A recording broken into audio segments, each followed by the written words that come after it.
दोस्तों आज की वीडियो के अंदर मैं आपको बीसीए कोर्स के बारे में बताऊंगा, बैचलर ऑफ कंप्यूटर एप्लीकेशंस के बारे में ए टू जेड मैं आपको डिटेल्स, इसके टेक्निकलिटीज, कौन इसको कर सकता है, कौन एलिजिबल है, कौन इसको नहीं कर सकता और किन लोगों के लिए ये बिल्कुल भी नहीं बना और बहुत गलत साबित हो सकता है, ये सारा कुछ मैं आपको डिस्कस करूंगा। इसके पॉजिटिव साइड भी बताऊंगा आपको, इसके बेनिफिट्स भी बताऊंगा, इसके नेगेटिव साइड भी बताऊंगा मैं आपको कौन से लोगों को ये नहीं करना चाहिए। इस वीडियो के अंदर मैं आपको काफी सारी चीजें डिस्कस करके बताने वाला हूं, जैसे कि इसके बाद आपको जॉब कहां कहां पे मिल सकता है, या फिर इसके अंदर आपको क्या क्या पढ़ाया जाएगा, क्या प्रैक्टिकल स्किल्स आपको मिलेंगे, क्या थ्योरेटिकल स्किल्स मिलेंगे, काफी कुछ है जो हम लोग कवर अप करेंगे। सो उम्मीद करता हूं आप इस वीडियो को पूरा देखोगे और ये वीडियो ज्यादा बड़ी नहीं होने वाली है, 5-10 मिनट की ये वीडियो रहने वाली है जिसके अंदर आप इसको बहुत इजीली देख सकते हो। बात करें यहां पे अगर हम लोग फुल फॉर्म की तो बीसीए यानी कि बैचलर इन कंप्यूटर एप्लीकेशन, अगर आप इसको बैचलर ऑफ कंप्यूटर एप्लीकेशन बोलो तो भी कोई प्रॉब्लम नहीं है, ये आपका कोर्स रहता है। यहां पे इसके करिकुलम को अगर हम बताएं उससे पहले मैं यहां पे लिख लेता हूं बीसीए, और ये एक्चुअली आपका एक प्रोफेशनल डिग्री कोर्स है, ठीक है, प्रोफेशनल बैचलर डिग्री कोर्स आपका कहलाता है। अब बहुत सारे लोगों के दिमाग में ये आएगा कि बैचलर डिग्री तो हमने सुना है, हमने कॉलेज डिग्री सुना हुआ है, अब ये प्रोफेशनल वर्ड क्यों आ गया इसके अंदर और कौन इसको कर सकता है, ये सारी चीजें मैं आपको डिटेल में बताता हूं। देखिए, अगर आप +2 के स्टूडेंट हैं यानी कि आप 12th क्लास के स्टूडेंट हैं, मैक्सिमम जगह पे इसको 12th ग्रेड भी कहा जाता है, अगर आप इसके स्टूडेंट हैं तो ये वीडियो आपके लिए काफी ज्यादा इंपॉर्टेंट है। इवन अगर आप 10th क्लास के स्टूडेंट हैं तो भी ये वीडियो आपके लिए काफी ज्यादा इंपॉर्टेंट है, ताकि यहीं से आप डिसाइड कर सकें आपके लिए कौन सा सब्जेक्ट लेना, कौन सा सब्जेक्ट सेलेक्ट करना काफी इंपॉर्टेंट है अगर आप भी कंप्यूटर के फील्ड में आगे बढ़ना चाहते हैं तो। ना इस वीडियो के अंदर जो मैं पॉइंट दूंगा उसको जस्टिफिकेशन करने के लिए मैं पहले ही आपको बता दूं, मैंने खुद पर्सनली ग्रेजुएशन के टाइम पे बीसीए की हुई है, रेगुलर मैंने किया हुआ है और एक एक दिन मैं कॉलेज जाता था। फर्स्ट ऑफ ऑल बात करते हैं हम इसके ड्यूरेशन की, तो जो बीसीए है आपका ये होता है आपका 3 इयर्स यानी कि 3 साल का आपका ये कोर्स है, 3 साल का प्रोफेशनल बैचलर डिग्री का कोर्स आपका ये है। और इन 3 सालों के अंदर आपको 6 सेमेस्टर, जिसको हम सैम लिखते हैं शॉर्ट फॉर्म में, 6 सेमेस्टर्स आपके होते हैं। अब ये सेमेस्टर क्या चीज है, बेसिकली एक साल को, एक ईयर को 2 पार्ट्स में डिवाइड कर देना, तो 6 मंथ्स का आपका एक सेमेस्टर बन जाएगा और अगले 6 का आपका दूसरा बन जाएगा। एग्जैक्ट 6 नहीं होता है, बहुत सारे हॉलीडेज में निकल जाते हैं, तो टोटल आपके 6 सेमेस्टर्स बनेंगे। और जो आपका लास्ट का 6th सेमेस्टर होता है ना, इसके अंदर आपको प्रोजेक्ट सबमिट करना होता है, जो कि एक काफी बड़ा रोल प्ले करता है। नाउ बीसीए आप 12th के बाद कर सकते हो। बहुत सारे लोगों को यह डाउट होता है कौन बंदा इसको कर सकता है, कौन स्टूडेंट इसको कर सकता है, क्या वो कॉमर्स का होना चाहिए, आर्ट्स का होना चाहिए या साइंस का होना चाहिए। मैक्सिमम जनता को यह लगता है कि ये सिर्फ और सिर्फ साइंस वाला पर्सन ही कर सकता है, तो ऐसा नहीं है। मैंने 11th और 12th में कॉमर्स की हुई थी और उसके बाद मैंने बीसीए में एडमिशन ले लिया, ठीक है। तो बीसीए कोई भी कर सकता है, अब चाहे वो आर्ट्स का बंदा हो, चाहे वो कॉमर्स का बंदा हो, चाहे वो साइंस का बंदा हो, फर्क नहीं पड़ता। बीसीए तीनों के तीनों के लिए एलिजिबल है, एप्लीकेबल है। और यही इसकी खासियत है कि अगर आपको कोर्स करना है, कंप्यूटर में आपका इंटरेस्ट है, तो आप बीसीए में एडमिशन ले सकते हो, ठीक है। क्योंकि दूसरी तरफ जो होता है वो आपका बीटेक होता है। अगर आपको कंप्यूटर साइंस और बीटेक या इंजीनियरिंग करनी है तो उसके लिए आपको साइंस का स्टूडेंट होना बहुत जरूरी है 12th क्लास तक, लेकिन बीसीए में ऐसा नहीं है। यहां पे तीनों में से कोई भी पर्सन इसको ऑप्ट कर सकता है, लेकिन कुछ यूनिवर्सिटीज ऐसे हैं जो कि कुछ चीजें कंपलसरी मांगते हैं, सारे नहीं, पूरे इंडिया में से हार्डली 5%। वो ये कहते हैं कि आपको साइंस का स्टूडेंट ही होना पड़ेगा तो ही एडमिशन देंगे। कोई बात नहीं, आप कॉलेज चेंज कर सकते हो, यूनिवर्सिटी चेंज कर सकते हो।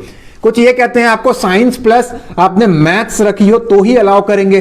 कुछ ये कहते हैं कि भले ही आपने इन दोनों में से कुछ रखा हो बट साथ में आपने मैथ्स रखा हो, बट फर्क नहीं पड़ता। 95% केसेस में आपको नॉर्मली एडमिशन मिल जाती है बीसीए के अंदर। ना अगर वेटेज की बात करें, आपको 12th क्लास में कितने मार्क्स या कितने परसेंटेज स्टोर करना पड़ेगा अगर आपको बीसीए के अंदर एडमिशन लेना है, तो इसका भी ज्यादा कुछ क्राइटेरिया नहीं है।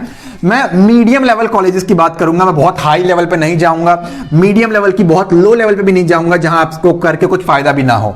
तो ऐसे केसेस में आपको क्या होता है, मैक्सिमम जगह पे 45% वो आपको मांगते हैं। हम इसको एज्यूम कर लेते हैं 40 to 45, बट आप 45 ही एज्यूम करके चले। आपको क्लास 12th के अंदर 45% मार्क्स स्कोर करना पड़ेगा, तब आप बीसीए कर सकते हो। और ये बहुत ही एक अच्छी चीज है कि एक लो ग्रेड का बच्चा जो बिलो एवरेज या एवरेज रहा हो, वो भी यहां आकर के काफी अच्छा स्कोर कर सकता है। जो जस्ट पास भी हुआ होगा ना बच्चा, वो यहां आके टॉप मार सकता है। बीसीए की एक ये खासियत है। 6 सेमेस्टर के अंदर आपको काफी कुछ पढ़ाया जाता है। अगर मैं आपको चीजें बताऊं इसकी, तो 6 सेमेस्टर के अंदर जो आपकी शुरुआत होती है, देखिए 1-2 सब्जेक्ट ऊपर नीचे हो सकते हैं, डिपेंड करता है आप कौन से स्टेट से कर रहे हो, ठीक है। यहां पे आपको सी प्रोग्रामिंग कराई जाती है, यहां पे आपको C++ कराया जाता है, और अब तो सिलेबस के अंदर पाइथन को भी इंक्लूड कर लिया गया है लास्ट ईयर से, कि अब आपको पाइथन भी कराया जाएगा। यहां पे आपको कंप्यूटर नेटवर्क्स की थ्योरी और प्रैक्टिकल दोनों नॉलेज दी जाती है। इसी के साथ साथ आपको वेब डिजाइनिंग डेवलपमेंट की नॉलेज भी दी जाती है, आपको स्क्रिप्टिंग की नॉलेज दी जाएगी, और आपका एक बेस तैयार किया जाएगा। आप मान के चले 20 to 25 सब्जेक्ट्स पढ़ने वाले हो, कई केसेस में 30 तक चले जाते हैं 6 सेमेस्टर खत्म होते होते। तो इन शॉर्ट आपको काफी ज्यादा नॉलेज दी जाती है प्रैक्टिकल की, बट ये डिपेंड करता है टीचर्स कैसे हैं, कौन सा यूनिवर्सिटी है, कौन सा कॉलेज है, क्योंकि कराने को तो बहुत कुछ है, बट अब मैं ये गारंटी नहीं देता कि हर जगह ये ऐसा ही फॉलो हो भी रहा है या नहीं हो रहा है। आप भी बेटर जानते हैं एजुकेशन सिस्टम के बारे में। सो कराने को बहुत कुछ है इसके अंदर। इसके अंदर आपके पास सी है, C++ है, आप जावा पढ़ते हो 5th सेमेस्टर के अंदर, आप यहां पे डेटा स्ट्रक्चर्स पढ़ते हो, आप यहां पे DBMS पढ़ते हो, आप यहां पे MySQL की चीजें पढ़ते हो, ठीक है, MY, आप यहां पे MySQL पढ़ते हो, आप इसी के साथ साथ यहां पे नेटवर्किंग पढ़ते हो, इसी के साथ साथ आप यहां पे सिस्टम सॉफ्टवेयर पढ़ते हो। तो बहुत सारी चीजें हैं जो आपको पढ़ाई जाती हैं।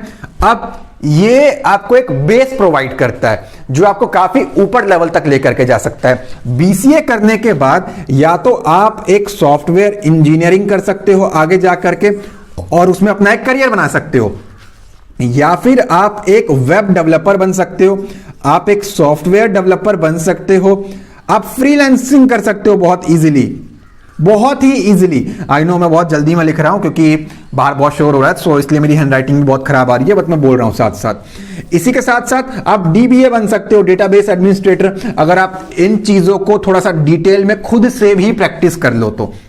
आप एंड्रॉयड ऐप डेवलपर बन सकते हो। हालांकि एंड्रॉयड जो है वो सिलेबस में नहीं है, मेरे यूनिवर्सिटी में नहीं था, मैंने गुरु नानक देव यूनिवर्सिटी से किया था, डायरेक्टली कैंपस में जाकर के नहीं, किसी कॉलेज से। सो मेरे में तो नहीं था, बट स्टिल बहुत सारे प्रोवाइड करते हैं। आपको एक बेस प्रोवाइड कर दिया जाता है थ्योरी और प्रैक्टिकल का, ताकि आप खुद से भी कुछ कर सके। तो इस तरीके से ना बहुत कुछ है जो आपको फॉलो कराया जाता है, और इसके अंदर 70% आपका प्रैक्टिकल नॉलेज होता है, 30% आपका थ्योरी नॉलेज होता है। हालांकि मैक्सिमम लोग आपको यही कहेंगे कि ये थ्योरी है, बट ऐसा नहीं है। ये डिपेंड करता है कॉलेज टू कॉलेज कौन कितना अच्छा करा रहा है। तो ये काफी ज्यादा प्रैक्टिकल है। इवन मैं इसको 90% भी प्रैक्टिकल कह दूं ना तो मैं गलत नहीं होऊंगा, बट मैं ओवरऑल ऑन एन एवरेज लेकर के चल रहा हूं आपका, तो ये 70% आप इसको कह सकते हो। बहुत कुछ है सीखने के लिए। ये आपको बहुत सारे अपॉर्चुनिटीज, बहुत सारी प्लेटफॉर्म्स प्रोवाइड कर देगा, जिससे आगे आप एक टर्न ले सकते हो अपने करियर में कि आपका क्या इंटरेस्ट बना।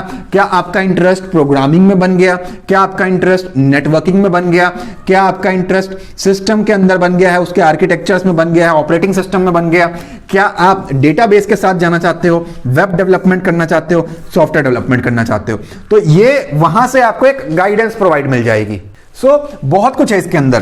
कंपनीज की बात करें तो अगर आप बीसीए करते हो, और कंपनीज से पहले अगर मैं सैलरी की बात करूं, सब यही सोचते हैं ना सैलरी कितना मिलेगा, तो मेरे भाई मैं खुद ही बता देता हूं स्टार्टिंग में, सैलरी मैटर नहीं करता। स्टार्टिंग में कोई आपको लाखों रुपए नहीं देने वाले हैं, आप कोई IIT से नहीं कर रहे हो, ठीक है।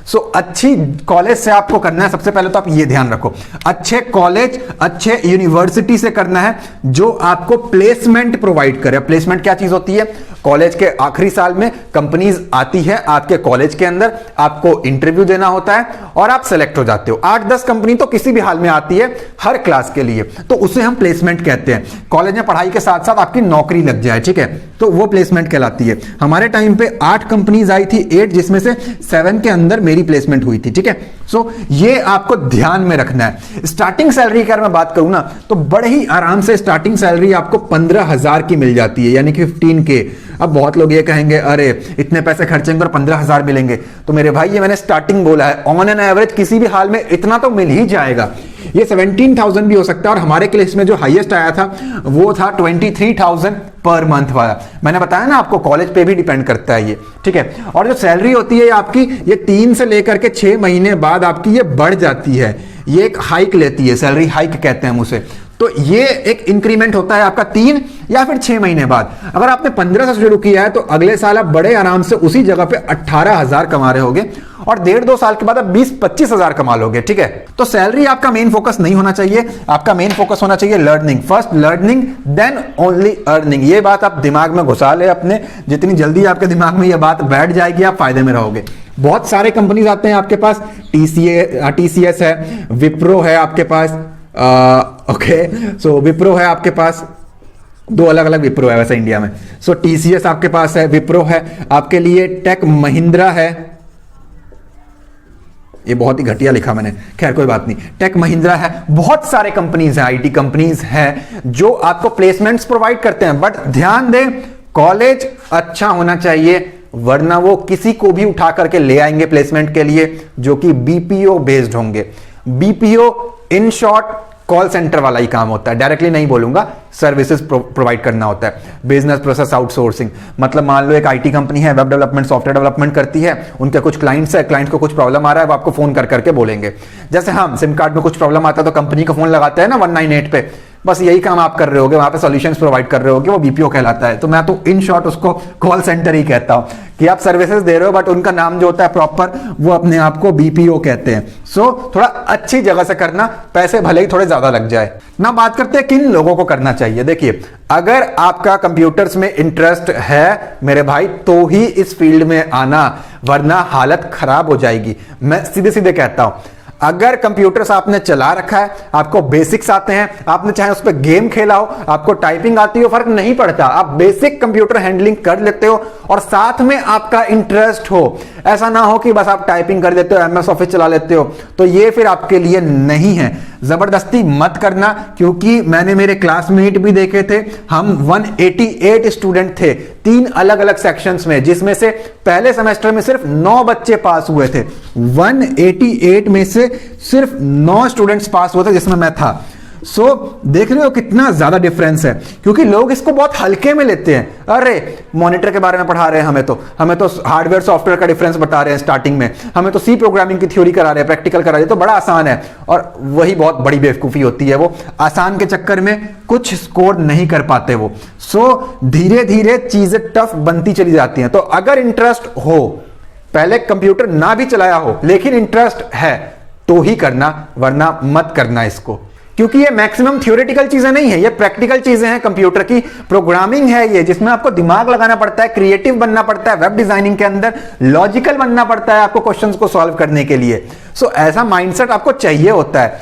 अगर आपने 12th में कॉमर्स के साथ अगर आपने IP रखी हो, IP जिसको इंफॉर्मेशन प्रैक्टिसेस कहते हैं, जिसके अंदर आपको MySQL कराते हैं, जावा या फिर पाइथन में से कोई एक चीज करा देते हैं, या साइंस के साथ आपने कंप्यूटर साइंस रखा था, बहुत ज्यादा हेल्पफुल होने वाला है ये आपके लिए। तो इंटरेस्ट हो तो ही करें, और हो सके तो घर में लैपटॉप या कंप्यूटर डे 1 से रखें। लोग बेवकूफी करते हैं, फाइनल ईयर तक पहुंच चुके होते हैं और घर में लैपटॉप या कंप्यूटर नहीं होता, तो उन्हें दिक्कत आती है प्रोजेक्ट में, और ये बहुत बड़ी बेवकूफी होती है स्टूडेंट्स की। प्रोजेक्ट इतना बड़ा रोल प्ले करता है, आपके 200 नंबर का प्रोजेक्ट होता है, आपके कईयों में तो ये 300 नंबर का होता है। आपका 70% रिजल्ट लास्ट सेमेस्टर का प्रोजेक्ट बना देता है। लोग 10% स्कोर नहीं कर पाते नॉर्मली स्टूडेंट की अगर मैं बात करूं तो, जो बिलो एवरेज होते हैं, जो ढंग से नहीं पढ़ते, बाकी तो बड़े आराम से अच्छा खासा स्कोर करते हैं, 50-60 तो बहुत इजीली, वरना लोग पास भी नहीं हो पाते। वो लोग भी 70% स्कोर कर लेते हैं, लेकिन बेवकूफी क्या होती है, पैसे खर्चे, BCA किया और प्रोजेक्ट बाहर से खरीद लिया, कोई फायदा नहीं है। प्रोजेक्ट में आपको जो पढ़ाया गया होता है उसको यूज करके कुछ आपको बना करके दिखाना होता है, जो कि मैंने करा रखा है मेरे चैनल के ऊपर। तो प्रोजेक्ट में आप एंड्रॉइड ऐप बना सकते हो, आप सॉफ्टवेयर बना सकते हो, आप गेम बना सकते हो, आप वेबसाइट बना सकते हो, जो भी आपको लगता है अपनी नॉलेज को यूज करके जो भी बना सकते हो वो आपको बनाना होता है, और आपको यहां पे नंबर्स मिलते हैं उसके अकॉर्डिंग, जो आपको रियल लाइफ में काफी हेल्प करेंगे अगर आपने खुद उसको बनाया है तो। बीसीए अगर करना है तो मेरे भाई रेगुलर जा करके ही करना, एक एक दिन लेक्चर्स अटेंड करना और खुद से करना। Open school, open college, open universities जहां बस एग्जाम के पैसे दे दिया और जाकर के एग्जाम दे दिया और आप कहीं पर नौकरी कर रहे हो तो मत करना, कोई फायदा नहीं है। सिर्फ डिग्री कागज का टुकड़ा है, उसको लेकर के कुछ नहीं होगा। बीसीए करो, बीटेक करो, एमसीए करो, कुछ नहीं हो सकता। तो ऐसे लोग बीसीए कभी ना करें। बीसीए करना है तो अच्छी जगह से करें। फीस हाई हो सकती है, फीस हो सकता है आपके केस में 30,000 आपको पड़े एक साल का। मेरे केस में जो फीस थी मेरी 46,000 थी मेरी एक साल की। बहुत सारे जगह पे 1-1 लाख रुपए फीस है, ये 3 साल की डिग्री है। तो फीस मैटर नहीं करता, आपको चीजें सीखने को मिलेंगी और बहुत अच्छी मिलेंगी। तो करना है रेगुलर करना, वरना बीसीए मत करना, पछताओगे। सीखोगे नहीं कुछ तो ये किसी काम का नहीं रहेगा आपके लिए और कुछ नहीं कर पाओगे। ढंग से करोगे, बहुत अच्छी नॉलेज गेन करोगे। और अगर पहले से आपको HTML आता हो, CSS आता हो, जावास्क्रिप्ट आता हो, PHP आता हो, प्रोग्रामिंग आता हो, तो मेरे भाई टॉप तक कर लोगे आप। यहां पे मेरे चैनल के ऊपर सारी चीजें पढ़ा रखी है मैंने। इवन मैंने खुद हर साल कॉलेज टॉप किया हुआ है। आप चाहें तो डिस्क्रिप्शन से लिंक लेके सोशल मीडिया पे मुझे देख सकते हो, वहां पे मेरे पोस्ट पड़े हुए हैं, ठीक है। आप वेरीफाई कर सकते हो उस चीज को। तो कुछ ये चीजें रहती हैं, मैं रेकमेंड करूंगा अगर आप मेरे चैनल से जुड़े हुए हो फिर तो आपको पक्का ही करना चाहिए, मन लगा करके आपको पढ़ना चाहिए। आईटी कंपनी में आप बहुत अच्छा जॉब ले सकते हो। जिस तरीके से आईटी ग्रो कर रहा है, और अब तो हम बहुत ही जल्दी 5G पे आने वाला है इंडिया हमारा। सो मेक श्योर आप इसके बारे में एक बार जरूर सोचें। अगर आपको और डिटेल चाहिए हो तो प्लीज कमेंट करें, मैं आपको और डिटेल में गाइड करूंगा और काफी कुछ आपको और डिटेल में समझाऊंगा जो भी आपके डाउट्स होंगे। उम्मीद करता हूं ये वीडियो आपको अच्छी लगी होगी और आपको समझ में आ चुका होगा कि बीसीए आपके लिए बना है या नहीं बना है। अगर ये वीडियो अच्छी लगे तो प्लीज लाइक करें और कमेंट में अपना फीडबैक दें। चैनल पे न्यू तो सब्सक्राइब करें, बेल आइकन को क्लिक करके ऑल नोटिफिकेशन को ऑन करें ताकि आपको लेटेस्ट वीडियोस की नोटिफिकेशन मिलती रहे।